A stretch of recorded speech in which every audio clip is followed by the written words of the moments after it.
Mbote na bandinyo sur Espoir Télévision, on vous a mis partout dans le monde. Vous avez kolanda émission na bino au bolinga kaming changement de mentalité. Yamboto fungola émission na biso ya mokolo ya lelo. Toko senga d'abord na régie a balancer les biso nzembo moko ya kin mopeto.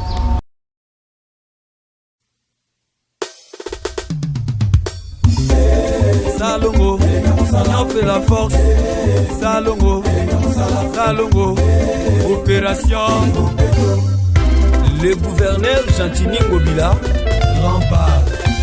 Chantini Ngobila, gouverneur Nabiso ya Kinshasa. Et c'est gagné Nabiso qui va dans sa lobe de Simanaye. Comme ça n'y est pas beaucoup, beaucoup, Mane Kinshasa et Salada qui dit la belle.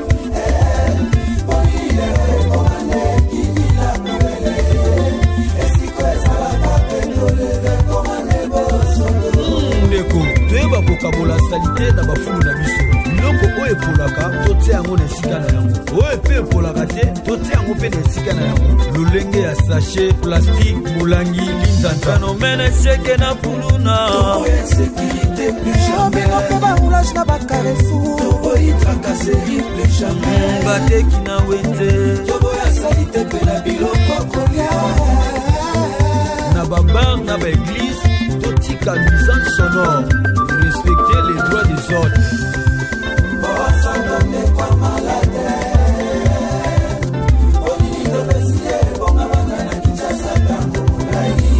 Okolonga mungi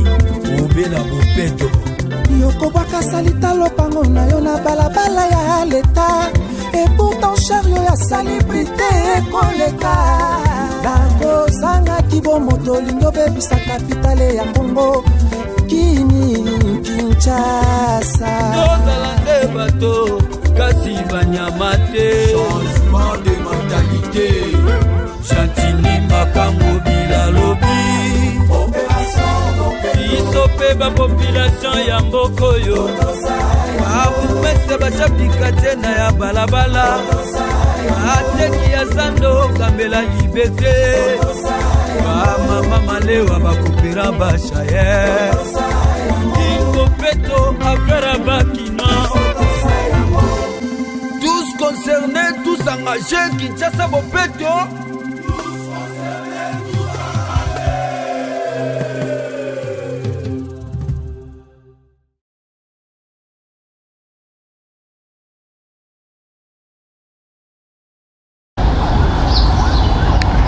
Merci beaucoup.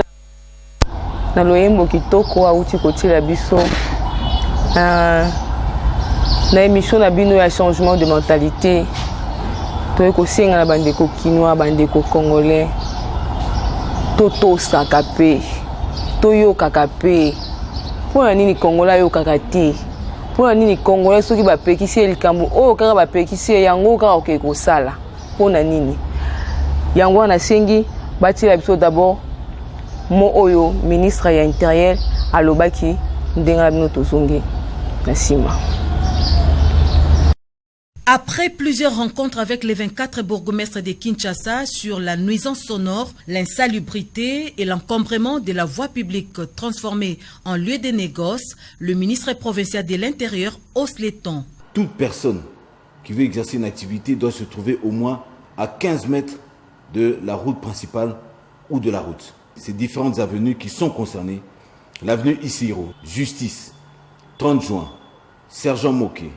Roi Baudouin, des aviateurs, Colonel Monjiba, Kabamba, Kabinda, Triomphal, Sendoué, Victoire, la route de Matadi, chaussée Mzé Laurent Désiré Kabila, avenue des Forces Armées, Prince de Liège, Pierre Moulélé, Kabasele Chamala, avenue de la Démocratie, Luambo Makiadi, de l'Université, bypass de la Foire, boulevard Lumumba, avenue Bobozo. Nous allons commencer à évacuer tous les vendeurs et de ce fait tous les bourgmestres. Tous les commandants SIAT sont instruits ainsi que les chefs de quartier à veiller à la stricte application de ces mesures.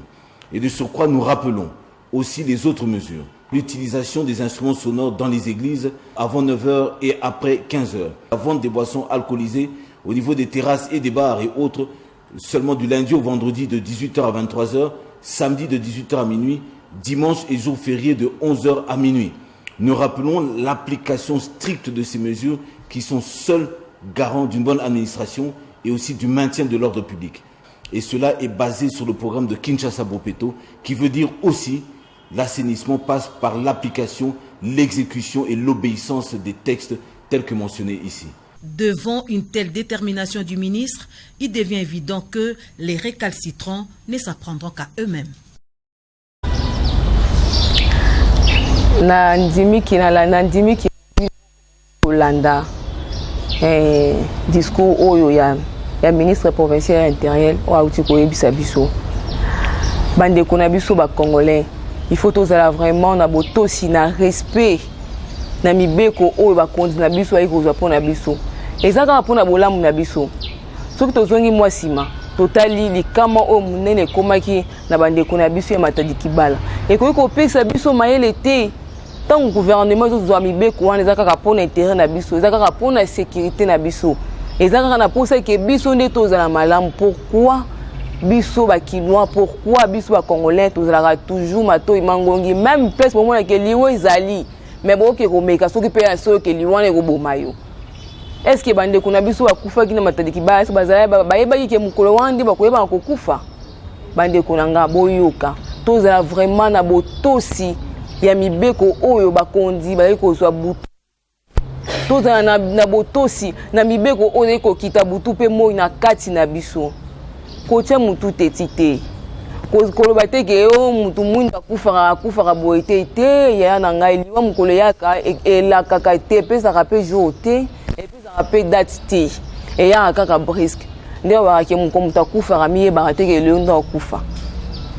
ndeko na ngai zala vraiment mutu oyo azana matoi zala vraiment mutu oyo ayo kaka bomeka mpe ko respecter d'abord ba loi oyo ba ekozwa pona biso soko teki na balabala koteki na balabala eza tellement na ba danger ebele koteka libanda ya wenze eza na ba risque ebele na yebisa bino comme par hasard ko kotia biloko na prince ba mituka oyo etambola nango susu bien te mutuka mo ko sila nango frein quelque part et yekaka eloko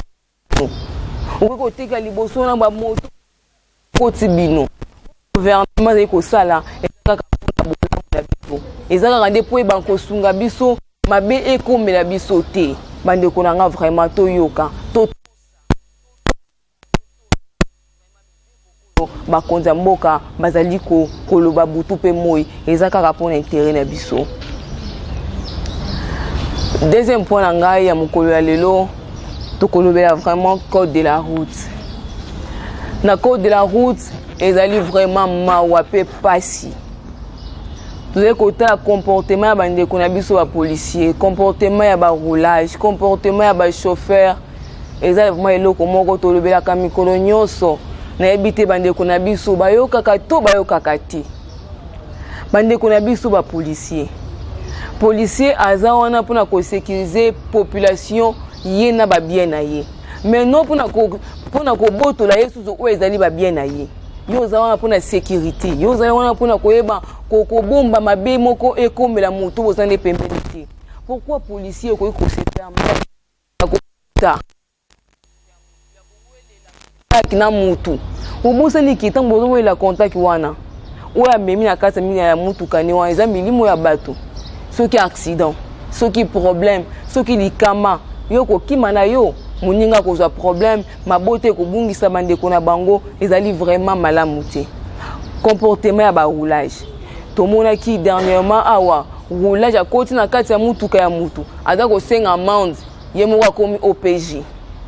aza ko senga amende pe amende wana eza nango na infraction te ye moko aboti ka infraction na ye pour ki abimisa kaka mbongo mais soko za mosala na yo salango na limemia salango vraiment na ndenge sengeli moto nyonso aliaka toujours na motoki na mais oyo abino bokoma ko sala elongo na motoki na bino bokoma ko forcer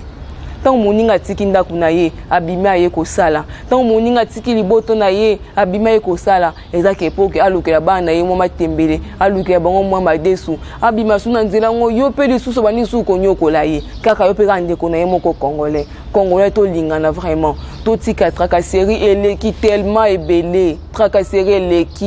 eleki yongo mona lelo bandeko na biso ba chauffeur bakomi kosala makambo ko même pas ko imaginer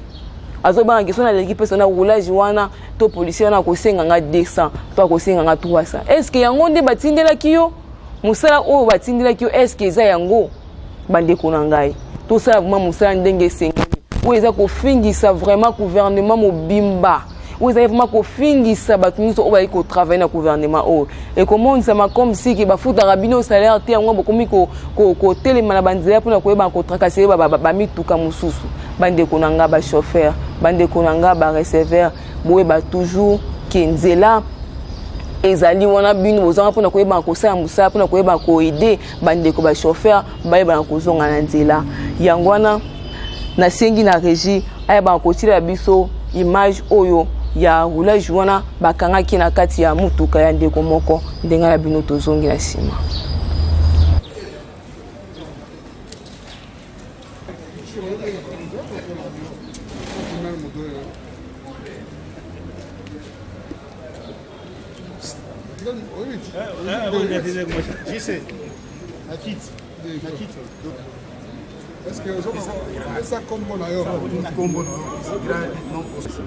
Regardez un chef Munganga Mabanza Daniel. Ça on a appris PCA surveillance civile province de Kinshasa. Makamuni le kakilobi to mona ba vidéo les osenga mbongo tout ça le bio de Gérard tout ça mbongo za poche wana pesa ta ya muke wana ata muke wana pesa muke wana alors que ba parade chaque jour to ba ninga na bino baza belé tout ça kamino za prison nini le kaki comme le gars mon général to interpeller papa la personne autonome qui kuna na bureau na kalfungula tant to komi kuna asengi mon clémence abeza na mwana azobila na tunyo mikande zate abi mikande zate na bosa baba to koma na bureau to koma na bureau na albio na mbongo te opesa bino so boko salisa ngwa po mais zate to ko ça so mais déjà na le comportement ou la corruption le kati ya mutu ko senga mwana kati ya mutu ko za déjà na kati ya cabo bureau pour le mec na bureau te yo le samedi c'est la kati ya balaba kati ya mutu parce que c'est Clémence yo comme juge parti ko nyi mutu na bureau on l'a quitté na bureau à côté du bureau on va senga moyo de Gérard 420 000 francs 422 000 francs oyo ya ni nomenclature nini nana lisaki que 400 infraction nini o ezali mais contravention buta kufuta 422 000 francs na loi nini mais le bon témoin général mais ezali comme oyo tukenda gotika to comme c'est pas au PJ ya lobité bosunga ngai te yende au PJ te bio moko PJ yo moko de Gérard na lobaine na OK na pas de Gérard dazawana na mesa ka tele notre perception parce que azana contrefaçon na ya mikande zate carte rose mutu ke zate za sérieuté tu as sérieuté ou exception hein c'est on a aussi mon général na osenga bolimbisi na biki na bebisi personnalité. Merci beaucoup na régie na élément oya kitoko oti kotie ya biso na ndimi ke bino balandi bomoni bino moko tika biso d'abord to féliciter général Kasongo na musala kitoko o a continuer toujours na kosala papa esuka kaka wana te ba place eze belé a kokita parce que ezana bato o ba ko fingisa vraiment musala ya soda ezana ba place belé moko kita osala ba descente car ando bana ko sala wana ka lokola olati na yo tenite bilambano ya ndako na mwa ketch o tambola o komona tracasero ezana nzela eza même pas ya kondima yango ndenge bandi ko nyokwama mituka ezali mais tobetaka makolo chaque jour pour ni tracasserer l'équipe koto embouteillage nyonso ni ba roulage bandi ko ba roulage bazo lutela biso ba problème nyonso yango vraiment na peso vraiment merci na musala malam o ebina ko sala et pas yande ko wana na ebike ba o pe batikali bazui déjà les sons que soki ba mekisu ko sala bango pe ba ko landa ndeko wana. Troisième point, biso ya moko ezali ko interpeller bandeko na biso ba wewa bandeko ba wewa bino pe bandeko na biso boyoka kape tolobaka mikolo nyonso ko sala wewa ezali mabete ko kumba moto ezali mabete mais faut ezana ba norme vraiment ou ezali normal ezana bisika mususu apekisa ke moto bisiko ko lekate moto bisika oyo ko mata te Pourquoi bandeko na biso ba bolingaka toujours ko faufiler même les amu qui est au moins espace o moto ko lekati bo toujours boza ko faufiler kana kota na kende. Ba accident ko sala ma nyonso. Pour la nzela za mukie wewa azowela nzela na mutuka munene wewa azokowela nzela na 207 azokowela nzela na Transco eza vraiment malamu te ba pekisi bandeko wewa na biso ke na gombe ba ko kokota te mais eza na ba o bazaka ka na mutu te ti wa toujours kokende est-ce que soki bakangi yo okobaki gouvernement za mabe soki bakangi yo okobaki ba konza mboka na biso baza mitema mabe ba pekisa ba wewe ko mata na saute mouton te bandeko na ngai to mata kango chaque jour combien d'accidents ko sala masoki muta mati likolo ya saute mouton wana ki akote na ba soda likolo ese ke zonga otala nde muto azonga rien pe na accident bana moko ko perdre milimo ya bato za tellement passe auto memaka wana mabota na bango baza tellement cher. Mso ko mema moto kansala ko mema avion. Ba ta moto akoma na vitesse moko leka même moto akoma mutuka munene. Azo kende na ya bosani ke ye moko fo ami batela. Ye moko una moto iko mafo abatela pe na mutu wana. Ya sana posa akoma so ba bengi soki eza 8h30 ya posa ami komela déjà 8h20 ami komela déjà. Même si embouteillage ezali. Au moins ndeko wewe banzela bakendaka. Si ba mususu ebebi ba quartier mususu ebebi poni trop de moto na ba venir otaye na venir au moto ko leka na ngote mais moto leka ezo bebi sa ba venir ezo bebi ko bande ko na biso awera ba yo kakati bango pe mususu lobela bango non est-ce que soki mbule beti moto ezaka na prix nango soki mbule beti pete moto pe ezaka na prix nango boto ko mona lelo soki mbule beti moto ya 500 comme 1500 soki mbule beti ba biso ke kuno to koma te moto ke toza biso kana prince soko boyo tiki na yo soko yo mutu za pressure okena ndako sala nini obimisaka 1500 wana ofuti so to komba 18h 19h moto amatisi puni na ndenge na ye est-ce que c'est normal boye bisanga nanu est-ce va fixer montant moko pona tongo tu va fixer montant moko pona pokwa bandeko na biso bawewa bamakisaka moto na bango nyonso bakotaka même bisiku bakoki bazali kosala makambo oyo ebongisami te bango basala moto eza mabe te ezali kosunga biso mpona moyen de transport mais boyeba nzela nini bozokota nzela nini bozokende pe place nini bozokende bobatela milimo na bino mpe bobatela bato bino bomemaka molimo ya moto eza tellement important parce que so lelo okufi na moto wana moto akoya kozwa ngo oyebe lisusu te okoyeba lisusu te ande ba ko boko su boko ko tika yo okumiyeba lisusu te to milinga ba vina biso to milinga vraiment to milinga oyo gouvernement pekisi ke moto ako mata te nzela ko leka te to sa bayebi pourquoi iko loba bongo ezali kaka pona bolamu na biso moko bandeko ezali kaka pona bien na biso moko to tika ko tia moto teti to tika ko loba ke bango kaka nde bazana droit ya ko kinde bisika nyonso est-ce que partout Mouniso a droit kokota. Ena bisika mususu mususu kokota. Ena bisika mususu mususu kokota ti. Eni to lobate ki ozana valeur te koleka moto akoti non de konangai. To comprendre makambu bien. Ezali malamu te bande konangai. Boye ba vraiment komi batila pour que Nzambe pe alola abatela bino. Troisième point na biso ya mokolo. Pour qu'il est toujours bande konana biso ba chauffeur. Bandeko na biso batiofa babengaka bino ya mituka nyonso ebutaka nango na vie province ya Kinshasa total habillement comportement ya bandeko na biso ba chauffeur eza vraiment ya kondima te chauffeur na ye na senga mutu kezokita kotoyo soki po talie mpanzi mulangi moko ya gene mulangi moko ya zodo de zawana azobwaka mwa ndamu na loboko na pe azofime na ye azana ya l'aise abosani ke azomema batu abosani ke ye moko pe vine eza na danger soki lelo est-ce que yoko na makoki ya kodedommager mabota nyonso abungisi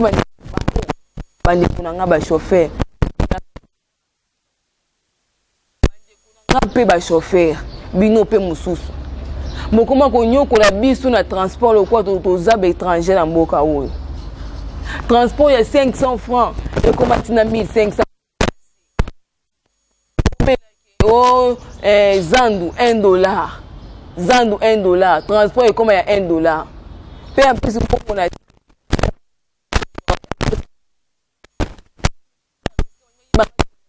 ko wela ko bimisa mbongo na sac bande kunanga ba chauffeur exemple malamu ti transport so que ça 500 francs chaka 500 francs 1000 francs chaka ka 1000 francs to make up ko changer mentalité na biso to changer muto moko te libanda ko uta libanda ya ko bongisa ya biso mboka o soki biso mo ba ko mboka to bongisi mboka na biso ti bande kunanga ngai botika ko nyoko la biso bande kunanga botika ko nyoko bande ko mususu tala makolo o bande ko ko beto ta mituka na nzela ezebele bato bozo tambola makolo ba chauffeur ba koma ngo demi terrain a même moi espèce à mon que c'est moi 1500 à quitter si bino na nzela ko uta zango prend suko ko ki fina sur les ambongo malungati a gagner qui aime sous 20 000 francs foutu des transports à 10 000 wana c'est ko ko libota na ye bolinga kaka bino nde bolia bokoma na terme ke buka lelo lia lelo to lamba lelo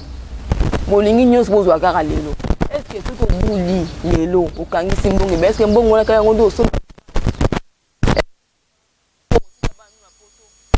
bande kunanga to tika konyoko na baninga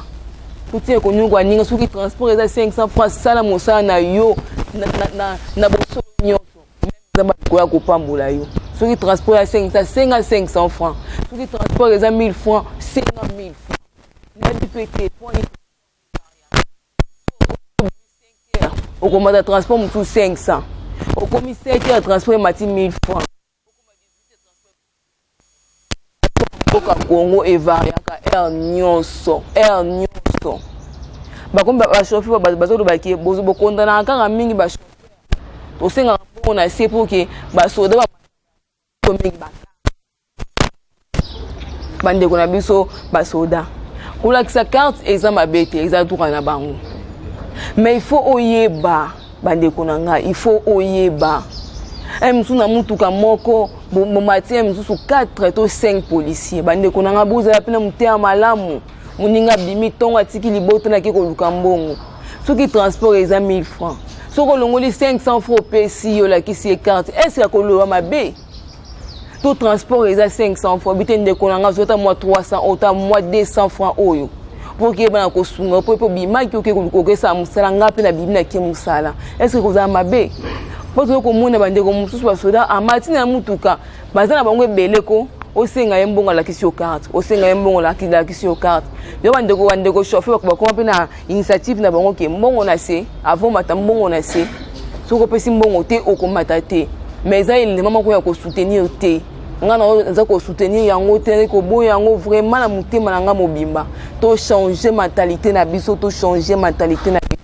to sala oyo esengeli to sala oyo pe esengeli to sala te to sala yango te parce que na ko fingisa tellement bato ebele to bimina ba o telemi na rue de bis ozozela mutuka bwe mutu côté ka lokola mama ba drapeau moko boye pona nini ba chauffeur so mbongo na papa zena matana na kati na kopesa yo o te mama pesa kaka mbongo na si zali bien te to changer mentalité bande konanga ba soda bande konanga ba roulage bande konanga ba wewa bande konanga ba chauffeur ba chauffeur nyuso bande konanga ba receveur ya na biso to sala o ebongi la pour que mboka na biso est vraiment liboso na moni ki to de mentalité mission na biso ya kitoko ya mokolo ya lelo na ko profiter pe na ba kolobela on jina biso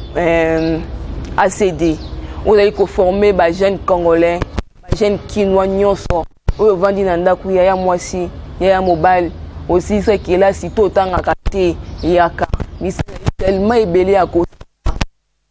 vraiment ebele na ntango mokie omonaki makambo échanger okanisala yango lokola kisi mais eza kisi te eza kaka ke onge na biso eza na poso ya kosunga bajeune kinois nyonso bayebaka kozala misala